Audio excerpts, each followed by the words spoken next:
அனைவருக்கும் வணக்கம். நான் உங்கள் காயத்ரி செல்வனன். அனைவருக்கும் சிவபாதல் கிடைக்கட்டும். இன்றைக்கி நம்ம எல்லாருமே ஏதாச்சும் ஒரு ப்ராப்ளத்தில் இருக்கோம். ரிலேஷன்ஷிப் ப்ராப்ளமாக இருக்கும், இல்லைன்னா மணி ப்ராப்ளமாக இருக்கும், இல்லைன்னா நம்ம கோலை அச்சீவ் பண்ணுறதுல ஏதாச்சும் ஒரு தடையாக இருக்கலாம், ஜாப் விஷயத்தில் ப்ராப்ளமாக இருக்கலாம், நம்ம நினச்சது நடக்காமல் இருக்கலாம், நினச்சது நமக்கு கிடைக்காம இருக்கலாம். என்னடா வாழ்க்கை, நம்ம நினச்சது எதுவுமே கிடைக்க மாட்டேங்குது, எல்லாமே ஒரு தடையாகவே இருக்கே, என்ன தான் காரணம் அப்படின்னு நம்ம நினைக்கிறது உண்டு. இப்போ இதெல்லாம் சால்வ் பண்ணுறதுக்கு என்ன தான் செய்யணும் அப்படின்னு பார்த்தோம்னா, இதுக்கு எல்லாத்துக்கும் ஒரே ஒரு மெத்தட் இருக்குது, ஹீலிங் மெத்தட். அது என்னன்னு பார்ப்போம். இந்த வீடியோ ஃபுல்லாக பார்த்தா தான் உங்களுக்கு புரியும். உங்கள் லைஃப்பை மாற்றக்கூடிய ஒரு அற்புதமான மெத்தட் இது. இந்த வீடியோ ஃபுல்லாக பாருங்கள். இந்த மெத்தடை எப்படி எந்தெந்த விஷயத்துக்கு அப்ளை பண்ணுறது, என்ன செய்கிறதுன்னு பார்ப்போம். ஏன்னா இது வெறுமனே சொன்னால் மட்டும் போதாது. இது ஒவ்வொரு விஷயத்துக்கும் அதுக்கு தகுந்தாப்புல நம்ம அப்ளை பண்ணணும். பண்ணாதான் நமக்கு நல்லது நடக்கும். ஓகேவா?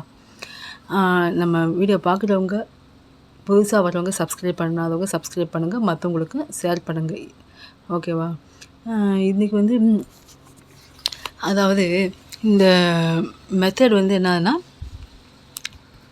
நம்ம லைஃப்பில் ஏன் இதெல்லாம் நடக்க மாட்டேங்குது, எல்லாமே ஒரு தடையாகவே இருக்குது அப்படின்னா, நம்ம நினச்சது எதுவுமே நமக்கு நடக்க மாட்டேங்குது, நமக்கு கடவுள் வேண்டுறது எதுவுமே நமக்கு கிடைக்க மாட்டேங்குது, எல்லாமே ஒரு தடையாகவே இருக்கே, நம்ம என்ன முயற்சி பண்ணாலுமே அது எல்லாமே ஒரு தடுக்குது, என்ன தான் காரணம் அப்படின்னு பார்த்தோம்னா, அதுக்கு காரணம் நம்மளை சுற்றி இருக்க நெகட்டிவ் எனர்ஜி தான்.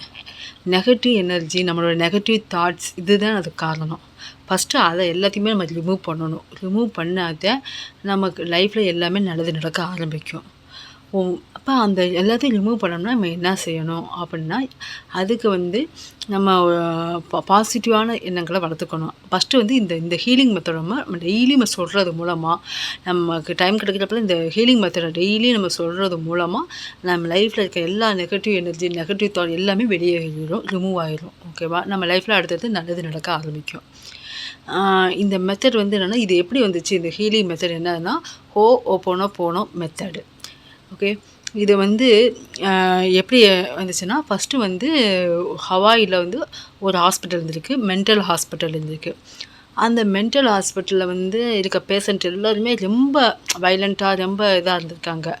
அதனால் அங்கே ஒரு டாக்டர், நர்ஸ் யாருமே இருக்க மாட்டேங்கிறாங்க. அதனால் அந்த எல்லாமே டக்கு டக்குன்னு வேலையை விட்டு நின்றுட்டு போயிட்டே இருந்திருக்காங்க. அப்போ ஒரு டாக்டர் வந்திருக்காரு அந்த இதுக்கு. அந்த டாக்டர் ஒரு 4 வருஷம்தான் அந்த இதில் ஹாஸ்பிட்டலில் இருந்திருக்காரு.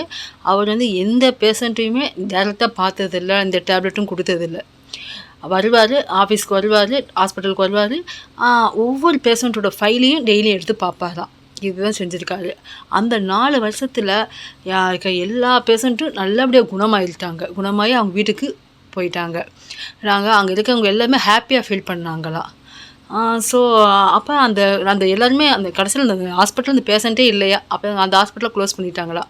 அப்போ அவர் என்ன தான் செஞ்சார் அப்படின்னா, அந்த ஹவாயில் இருக்க ஒரு பழமையான மெத்தடு தான் இந்த ஹீலிங் மெத்தடு தான் இந்த ஹோஓபோனோபோனோ மெத்தடு.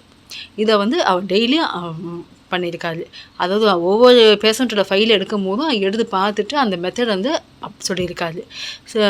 அந்த வேர்டை சொல்ல அங்கே இருக்க எல்லா பேஷண்ட்டுமே குணமாயிருக்காங்க. எவ்வளோ அற்புதமானது தெரியுமா? அது என்னது அப்படின்னு பார்த்தீங்கன்னா, வேறு என்ன, இது நீங்களும் உங்கள் லைஃப்லேயும் பயன்படுத்திக்கலாம், உங்கள் குடும்பத்தில் இருக்கவங்களுக்கும் நீங்கள் சொல்லலாம்.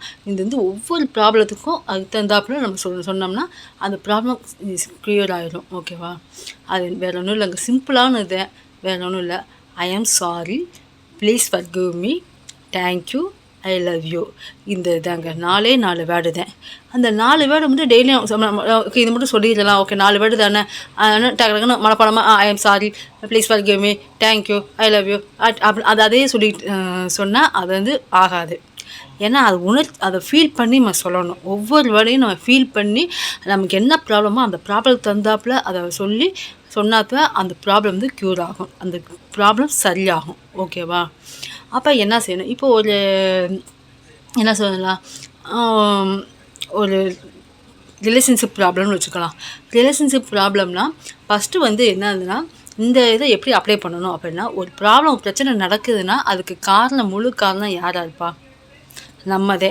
இப்போ நம்ம இதை புரிஞ்சுக்கிட்டா போதும். ஒரு வந்து நம்ம பொறுப்பு ஏற்றுக்கணும். எதுக்கெடுத்தாலும் நம்ம அடுத்தவங்கள வந்து குறை சொல்கிறத வந்து விட்டுட்டு, ஒரு மணி ப்ராப்ளம்னாலும் சரி, எந்த ப்ராப்ளம்னாலும் சரி, எல்லா ப்ராப்ளத்துக்கும் நம்ம லைஃப்பில் ஒரு இது நடக்குது, நெகட்டிவாக நடக்குது, ஒரு பிரச்சனை நடக்குது அப்படின்னா எல்லாத்துக்குமே காரணம் பாசிட்டிவாக நடந்தாலும் சரி, நெகட்டிவாக நடந்தாலும் சரி, எல்லாத்துக்கும் காரணம் நம்ம தான். அந்த இதுக்கு அதை நம்ம உணரணும். நம்ம அதை பொறுப்பு ஏற்றுக்கணும். இதை உணர்ந்தாலே போதும். ஃபஸ்ட்டு வந்து அது எல்லா பிரச்சனைக்கும் காரணம் நம்மதே. ஓகே. இப்போ வந்து ஏன்னா அந்த பிரச்சனை நடக்குது. அந்த பிரச்சனை ஏன் நடக்குதுன்னா நம்மளோட தாட்டாக இருக்கலாம். நம்ம இதுக்கு முன்னாடி ஏதாச்சும் நெகட்டிவாக நினச்சிருப்போம், ஏதாச்சும் நடந்திருக்கும். அந்த தாட்டு தான் நமக்கு வந்து நடக்குது. ஓகேவா?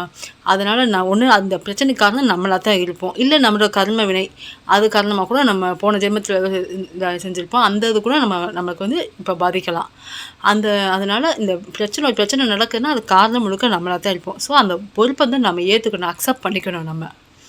அப்போ வந்து இப்போ ஒரு ரிலேஷன்ஷிப் ப்ராப்ளம்னு வச்சுக்கிட்டோம்னா, இப்போ ஒரு ஹஸ்பண்ட் ஒய்ஃப்குள்ளே ஒரு ப்ராப்ளம் அப்படின்னா, இப்போ வந்து அவங்க 2 பேத்துக்குள்ள ப்ராப்ளம்னா அந்த பொறுப்பு அவங்க தான் செஞ்சாங்க, அவங்க தான் இப்படி பண்ணாங்க, அவங்க அப்படி செஞ்சாங்க, அப்படி செஞ்சாங்க. நம்ம அவங்க மேலே குறை சொல்கிறத விட்டுட்டு அந்த தப்பை உணரணும். அந்த ப்ராப்ளம் வந்து நம்ம இந்த பிரச்சனைக்கு காரணம் நம்ம தான் அப்படின்னு அவங்க உணரணும். உணர்ந்து நீங்கள் அந்த இடத்துல இந்த இதை அப்ளை பண்ணணும். ஸோ அப்போ நீங்கள் மனசார வந்துட்டு ஓகே இந்த மாதிரி நடந்துருச்சு, சண்டை நடந்துச்சு, இந்த மாதிரி பிரச்சனை நடந்துச்சு, அப்போ இதுக்கு காரணம் நான் தான் அப்படின்ட்டு ஐ எம் சாரி அப்படின்ட்டு மனசுக்குள்ளே நினச்சிக்கோங்க. ஓகேவா? இதை நினச்சிட்டு யார் மேலே இப்போ ஹஸ்பண்ட் ஒய்ஃப் சண்டைனா ஒய்ஃப் கேட்கலன்னா இப்போ ஹஸ்பண்ட் நினச்சி அவங்க ஹஸ்பண்டை நினச்சிட்டு ஹஸ்பண்ட் நினச்சிட்டு இந்த மாதிரி அவங்க சொல்லுங்கள் ஐ எம் சாரி நீங்கள் அப்படின்னு சொல்லுங்கள். ஓகே, என் மேலே தான் தப்பு, ஐ எம் சாரி. அது அவங்ககிட்ட டைரெக்டாக கூட சொல்ல வேணாம், நீங்கள் மனசுக்குள்ளே நினச்சிக்கோங்க ஐ எம் சாரி அப்படின்ட்டு மனசால் வருதுங்க. ப்ளீஸ் ஃபர்கிவ் மீ அவங்க. அதுக்கப்புறம் அவங்களோட பாசிட்டிவான அவங்க எத்தனையோ நல்ல விஷயங்கள் செஞ்சுருக்கலாம், இதாக இருக்கலாம். அப்போ அவங்க நெகட்டிவ் மட்டும் நினைக்கக்கூடாது. எத்தனையோ இது வரைக்கும் அவங்களுக்கு எத்தனையோ நல்ல விஷயங்கள் செஞ்சுருக்கலாம். இதே இந்த பிளான் வந்து எல்லா ரிலேஷன்ஷிப்புக்கும் அப்ளை பண்ணலாம். அப்போ அவங்க நல்ல விஷயங்கள்லாம் நினச்சி பார்த்துட்டு ஓகே அப்படின்னு நினச்சி பார்த்துட்டு இந்த மாதிரி தேங்க்யூ அப்படின்னு சொல்லுங்கள். நீங்கள் நல்லவர் தான், ஏதோ சூழ்நிலை இந்த மாதிரி செஞ்சிட்டீங்க, இந்த மாதிரி சண்டை போட்டிங்க, இந்த மாதிரி என்ன பிரிஞ்சிட்டிங்க, இந்த மாதிரி செஞ்சிட்டிங்க, ஓகே அப்படின்னு. இதே நம்பிக்கை துரோகமாக இருந்தால் கூட அதை அப்ளை பண்ணுங்கள். ஓகே, அவங்க அந்த நம்பிக்கை துரோகம் உங்களுக்கு லைஃப்பில் நடந்துருக்குன்னா அதுக்கு காரணம் நீங்கள் தான் அக்செப்ட் பண்ணிக்கோங்க, அவங்கள கூட சொல்லாதீங்க. அப்போ அதுக்கு ஐ எம் சாரி அவங்கள நினச்சி ஐ எம் சாரி, இந்த மாதிரி நடந்துருச்சு என் லைஃப்பில், ஓகே ஐ எம் சாரி அப்படின்னு நீங்கள் சொல்லிடுங்க. அவங்கள நினச்சி நீங்கள் நல்லவங்க தான். ஏன்னா அவங்க எத்தனையோ எல்லாருமே கெட்டவங்க இல்லை. அவங்க வந்து ஒரு பாசிட்டிவான விஷயமும் இருக்குது, அவங்க செஞ்சுருப்பாங்க, நமக்கு நல்லதும் செஞ்சுருப்பாங்க. அதை நினச்சி பார்த்துட்டு சொல்லுங்கள் இந்த மாதிரி நீங்கள் நல்லவர் தான், ஆனால் ஏதோ ஒரு சூழ்நிலையில் இந்த மாதிரி மாறிட்டீங்க, செஞ்சிட்டீங்க, ஓகே, ஆனால் நீங்கள் நல்லபடியாக திருந்தி நீங்கள் வருவீங்க அப்படின்ட்டு. ஆனால் எனக்கு எல்லா விஷயம் ஏதோ இத்தனை விஷயம் நல்லது செஞ்சுருக்கீங்க அப்படின்ட்டு தேங்க்யூ அப்படின்னு சொல்லுங்கள். இல்லை அவங்க நல்லவங்களாகவே இல்லை, சுத்தமாக அவங்க கெட்டவங்களாகவே இருக்கட்டும், சரி உங்கள் மூலமாக என் கடவுள் வந்து எனக்கு ஒரு பாடத்தை கற்பிச்சு கொடுத்துருக்காரு, ஸோ அதனால் தேங்க்யூ அப்படின்னு சொல்லுங்கள். அவளுக்குன்னு தேங்க்யூன்னு சொல்லுங்கள். கடவுளுக்கு இது கடவுள் வந்து கடவுள் வந்து இந்த சூழ்நிலை எனக்கு கொடுத்துருக்காருன்னா ஏதோ ஒரு காரணத்துக்காண்டு தான், என்னை பக்குவப்படுத்துக்காருன்னு இந்த கடவுள் கொடுத்துருக்காரு, எனக்கு ஒரு நல்லது செய்கிறக்காண்டி தான் கொடுத்துருக்காரு அப்படின்னு சொல்லி கடவுளுக்கு தேங்க்ஸ் அப்படின்னு சொல்லுங்கள், தேங்க்யூ அப்படின்னு சொல்லுங்கள். லாஸ்ட்டாக எல்லாத்தையுமே அன்பு காட்டுற மாதிரி எனக்கு என் மனசு எந்த வருத்தமும் இல்லை, எந்த கோவமும் இல்லை, அண்ட் ஐ லவ் யூ அப்படின்னு சொல்லிடுங்க. இந்த 4 விஷயத்த மனசார உணர்ந்து நீங்கள் சொல்லிக்கிட்டே இருங்க. ஓகேவா? நீங்கள் ஃபஸ்ட்டு தடவை அந்த எல்லாத்தையும் சொல்லி உணர்ந்து நீங்கள் சொன்னால் கூட போதும். அடுத்து டக்குன்னு அந்த மனசில் நினச்சா போதும். அதுக்கப்புறம் தொடர்ந்து சொல்லிக்கிட்டே இருங்க. ஐ am sorry, please forgive me, thank you, I love you அப்படின்னு உங்கள் மனசு அமைதியாகிற வரைக்கும் சொல்லிக்கிட்டே இருந்தால் போதும். ஆனால் இது சொல்லி முடித்த பிறகு அதுக்கப்புறம் அந்த பிரச்சனையை பற்றி நீங்கள் வந்து மற்றவங்ககிட்ட யார்ட்டையும் புலம்பக்கூடாது, அந்த பிரச்சனையே நினச்சிக்கிட்டே இருக்கக்கூடாது. ஓகேவா? அப்படியே விட்டுறணும். அது கடவுள்கிட்ட ஒப்படைச்சிட்டோம்ல, உங்கள் கடவுள் மேலே நம்பிக்கை இருக்குது, இல்லை பிரபஞ்சத்து மேலே நம்பிக்கை இருந்துச்சுன்னா அந்த கடவுள்கிட்ட ஒப்படைச்சிட்டோம், இனிமேல் அவர் பார்த்துக்காரு, இந்த பிரபஞ்சம் பார்த்துக்குறோம் அப்படின்னு அவங்ககிட்ட ஒப்படைச்சிட்டோம் அப்படின்னு இந்த பிரச்சனை இனிமேல் சால்வ் ஆகிரும் அப்படின்னு நினச்சிட்டு முழுசாக ஒப்படைச்சிட்டு அந்த பிரச்சனையை பற்றி நீங்கள் நினைக்கவே கூடாது, திங்க் பண்ணவே கூடாது, மற்றவங்கள்ட்டையும் புலம்பக்கூடாது. ஓகேவா? இதே மாதிரி உங்களுக்கு நெகட்டிவான தாட்ஸ் வரப்பெல்லாம் இந்த வேர்டை சொல்லிக்கிட்டே இருங்க. அப்படி சொல்லிகிட்டே இருந்தனாலே போதும், அந்த நெகட்டிவ்லாம் போயிடும். நீங்கள் டெய்லியும் கூட நைட்டு தூங்க போகிறதுக்கு முன்னாடி கூட இந்த வேர்டை சொல்லலாம். இன்றைக்கி நடந்த எல்லாத்துக்குமே நான் நினச்சி ஐ எம் சாரி, எல்லாருக்கும் நான் தான் பொறுப்பு, I am sorry, please forgive me. என் லைஃப்பில் எத்தனையோ நல்ல விஷயங்கள் நடந்திருக்கு, எல்லாத்தையும் கடவுள் கொடுத்துருக்காரு, அதுக்கான தேங்க்யூ அப்படின்னு கடவுள் சொல்லுங்கள். தேங்க்யூ, ஐ லவ் யூ அப்படின்னு அந்த மாதிரி கூட சொல்லுங்கள். கடவுள்கிட்ட நீங்கள் சொல்லலாம், டெய்லியும் சொல்லலாம், அந்த மாதிரி சொல்லலாம். இதே ஏதோ ஒரு உங்கள் உடம்புல ஏதோ ஒரு பிரச்சனை இருக்குது, ஏதோ நோய் இருக்குன்னா அதை நினச்சி கூட இந்த வார்த்தையை சொல்லலாம். ஏதோ காரணத்துக்காண்டி இந்த நோய் வந்துச்சு, இது காரணம் நானாக தான் இருப்பேன், ஐ am sorry, please forgive me நம்ம வந்துடுவேன். ஆனால் கடவுள் கண்டிப்பாக இதை குணப்படுத்திடுவார். என் லைஃப்பில் இது குணமாயிடுச்சு, நான் நம்புகிறேன், தேங்க்யூ, ஐ லவ் யூ அப்படின்னு சொல்லுங்கள்.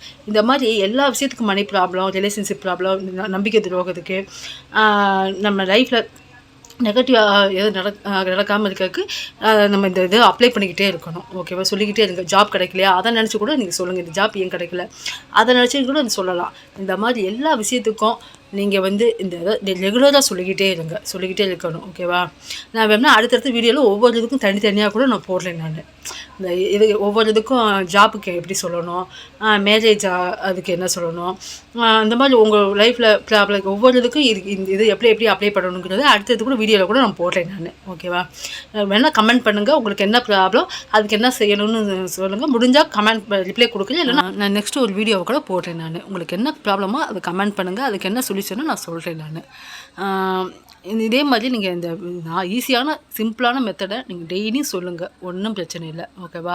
இல்லை நைட்டு தூங்க போகிறதுக்கு முன்னாடி இந்த கடவுள்கிட்ட அதை சொல்லுங்கள். இன்றைக்கி நடந்த எல்லாத்துக்குமே நான் தான் பொறுப்புன்னு ஐ எம் சாரின்னு சொல்லுங்கள். லைஃப்பில் ப்ளீஸ் ஃபர்கிவ் மீன்னு சொல்லுங்கள். உங்கள் லைஃப்பில் எல்லாம் நல்ல விஷயங்கள் நடக்கும், அதுக்கு தேங்க்யூ சொல்லுங்கள். கடவுள்கிட்ட ஐ லவ் யூ சொல்லுங்கள். இந்த மாதிரி எல்லாமே சொல்லிகிட்டே இருந்தாலே போதும். உங்களுக்கு அன்றைக்கி நடந்த எல்லா நெகட்டிவும் போயிடும். உங்கள் லைஃப்பில் அடுத்தது ஒரு நல்லது நடக்க ஆரம்பிக்கும் கண்டிப்பாக. ஓகே, இந்த வீடியோ உங்களுக்கு பிடிச்சிருந்தால் லைக் பண்ணுங்கள், மற்றவங்களும் ஷேர் பண்ணுங்கள். இந்த வீடியோ மற்றவங்களுக்கும் உங்கள் லைஃப்பில் உங்கள் ஃப்ரெண்ட்ஸ்க்கு ஃபேமிலியில் இருக்கவங்க யாருக்கும் ப்ராப்ளம் இருக்கும், இந்த வீடியோ அவங்களுக்கு ஷேர் பண்ணுங்கள், அவங்களுக்கும் யூஸ்ஃபுல்லாக இருக்கும். உங்கள் லைஃப்லையும் இதை அப்ளை பண்ணுங்கள், மற்றவங்களுக்கும் நீங்கள் சொல்லுங்கள், மற்றவங்களுக்கும் ஷேர் பண்ணுங்கள். நன்றி, வணக்கம். அனைவருக்கும் சிவாப்பாவோட அருள் கிடைக்கட்டும். நன்றி, வணக்கம்.